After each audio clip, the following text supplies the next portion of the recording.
So don't know if he's working on that character. Might bring it out today, but excited to see what happens. Worst case scenario, always have a pocket sword character. All right, so he will be bringing out the Pichu for round number 1 of this best of 3, starring on Town and City.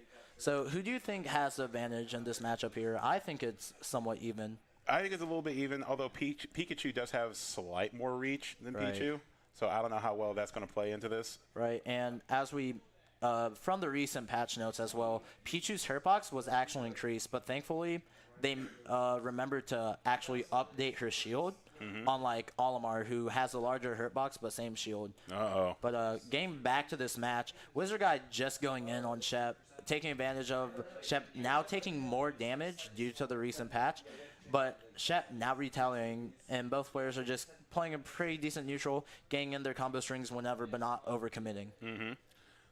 Doing really good on the spacing part on Wizard Guy's part. Now they're fairly even with the damage, so Pikachu does hit a little harder. Right. So one well-placed smash attack could be all the difference it'll make. Like, F-Tilt from Pichu doesn't kill as early as it did in 3.0, but you also have to keep in mind Pichu is somewhat more nimble, and they have similar movesets, but different qualities to both. And I think the big thing from Shep now, due to this recent patch, is he can't camp as much and has to be very conservative of the moves that give himself damage, because it's a minuscule increase, but it does add up pretty quickly. You take all the damage you can get.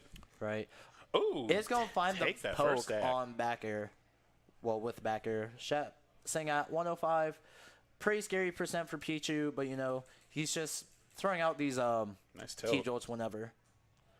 Ooh, there you go. Didn't tech that. Yeah, it is going to miss the tech there, unfortunately. But, getting right back in it. Wizard Guy going to take advantage. Start something up here with these up tilt nair combos. It's going to put Shep at 33, 34. And now Shep's going to try and retaliate, doing the same thing. Is going to drop the string, though. It's pretty. It looks like it's dominating, but again, Pikachu hits a little harder, so just one well-placed combo, and it's evened right back up. Right. I feel like a lot of this matchup is just who can get their up tilt in loops before the other. Right. It's going to stay up on the platform on Town and City on the right side. We'll transition back to the city part with the 2 platforms on the far side of the stage. Try go for a jab block there. Very smart play there from Wizard Guy. I like that parry and into the back air. Right. But it looks like ShepDog at kind of a deficit is going to have to take some more risk as being a stock behind. All right. Not going to send Pichu behind him there. Ooh, tech? There you go. No. Did tech again. It's 2 in a row. Yeah. That's a really rough tech, and I believe the direction you go, I think you always go behind Pikachu when Pikachu does back air. Okay. I may be wrong. I'm going to have to ask a Pikachu player after this, but I think I remember Johnny Coca-Cola, who does play a pretty decent Pikachu. He said something about the way Pikachu faces determines the way you're going to go. Well, Shep getting in all those grab combos he can. Got to rack up that damage to get to secure the stock. Right. Wizard Guy is going to get the nair drag down into grab. Not going to continue it, but Back throw? Right. Is going to put him in a edge guard situation. Pikachu very good with mixing up where he wants to go, but Shep, being an incredible player, is going to read the option he's going to go for. Gets the grab. Finally, he finally takes the stock. Yeah, very nice forward throw there from Shep. Going into the last stock for both players, Shep with a pretty big deficit for Pichu, but he just has to be careful not to overly commit, find these loops whenever he can, and not camp with T-Joel as much as he wants to. Ooh, that's a good tilt. Yeah. But, all right. 3 for 3. Yeah, all right. Every one he didn't take. Yeah, it is going to miss that, and was actually paying attention to Pikachu's animation. It does send you in front of Pikachu. Okay. So Wizard Guy has to turn around. And tech the other direction. And turn around back here so that Pikachu's head is facing towards the stage. Okay. So, what's the stage for? Right. Going to Battlefield? No. I don't know. I think Pichu really, I think both the rats actually benefit off of triplats and open stages, but I think Pikachu benefits more just because, harder hitter, and just doesn't have to worry about taking self-damage like Pichu does. Exactly. He's able to dish out more without having to worry about, like, oh, am I going to die as a result of doing this combo? Right, but it is going to take him to open stage such as Kalos for game number 2. I mean, it makes sense for Pokemon fighting on the Pokemon stage. That's true. All right, looks like we're seeing same characters for game number 2. Oh, got to get his playlist going. Yeah, Palu. Yeah, I actually respect this a lot because Palu loses pretty badly to both the rats from what I was told. Both of the rats. Yeah, it's really rough. Big hitbox, easy loops. Right, game number 2 going in. Wizard Guy is going fine. First few hits, just going to play neutral. What do you think the really big thing ShepDog is going to have to do in this matchup here? So I would think that he is going to have to weave in and out as fast as he can because a lot of Pichu's damage comes from getting in, doing a quick couple jabs to like throw or a loop, then backing out if that doesn't kill. So he needs to be able to get in, get the damage in, and then try to avoid as much as Wizard Guy's damage as possible. And I think he should start going in with like more nairs, like what he's doing to avoid that self damage as much as he can. Because like I don't know how well nair follows up from up air, but you know if you can continue the string without going for a lightning move for self damage, I feel like you should really only go for like forward air and back air when they're at like past sub 50 or sub 60. Gotcha. But you know, looks like ShepDog's holding better in this one. Almost missed the attack earlier. That could have cost him. Isn't going to quite get the down smash there. Oh. Very good job challenging the Skull Bash with side smash. Forward smash. Nice. Now, hopefully, ShepDog doesn't get put in a position where he has to tech off of being gimped. Because he didn't quite fare so well doing that in the last game. Yeah. Is going to try and find like as much extra % as he can before possibly losing the stock.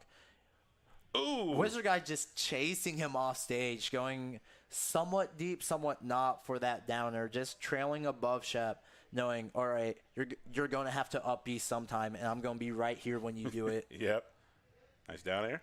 Oh, jab block. Jab block into turnaround up tilt lightning loop. Nice. Into down smash. Very nice conversion there from Wizard Guy. Very tricky tech situation. DI mixed up too. Pikachu looking like a Marvel character right now. Right, bro. Marvel? Dude, come on. You see that loop he just did? Yes. That was a Marvel combo. When's Marvel? You want to learn how to do an infinite? You want to know an infinite? Yeah. All right, but getting back, Shep now losing the lead he had, staying at 125 against Wizard Guy's Pikachu, staying at a nice and healthy 38. So yeah. This matchup, like, jab block. Try to get his own jab block, but does the rapid jab, messing it up.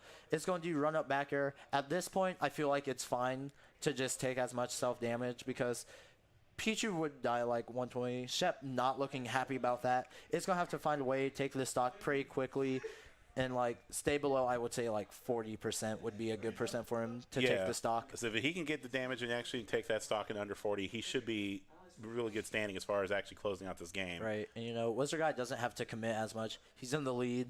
If he really wants to, he could waste this 5 minutes, but that's not how Wizard Guy plays. It's just going to like force Shep to throw out these self-damaging moves to get as much extra % as he can. Right, dashing around, try to read the landing, will find it, and he is below that healthy 40% as I was talking about. So this is still very doable for ShepDog. Absolutely. He's in a good position now. Right, we'll just dash around, go. Nice. Ooh, parry, but the landing lightning hit. Yeah, that was like the landing lightning saved him. Right. Ooh, runs into that forward This guy smash. gonna find the pivot F smash there. Try to find a nair there, not quite gonna find it. All right, good job evading on his part. All right, gonna go down throw. Shep looking for this kill is gonna put Wiz Guy in a pretty rough spot, but he's gonna find it back just fine using a T-Jolt to cover with a quick attack. Side smash, not quite gonna kill. I feel like next one will connect. All right. All right, Shep's getting kind of greedy, just wants to force this to game 3 as much as he can. Oh, that was very risky. Just a little too early. Yeah.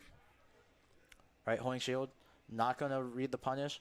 Right, shield looking small. He can get poked here. It's going, doesn't read the DI correctly.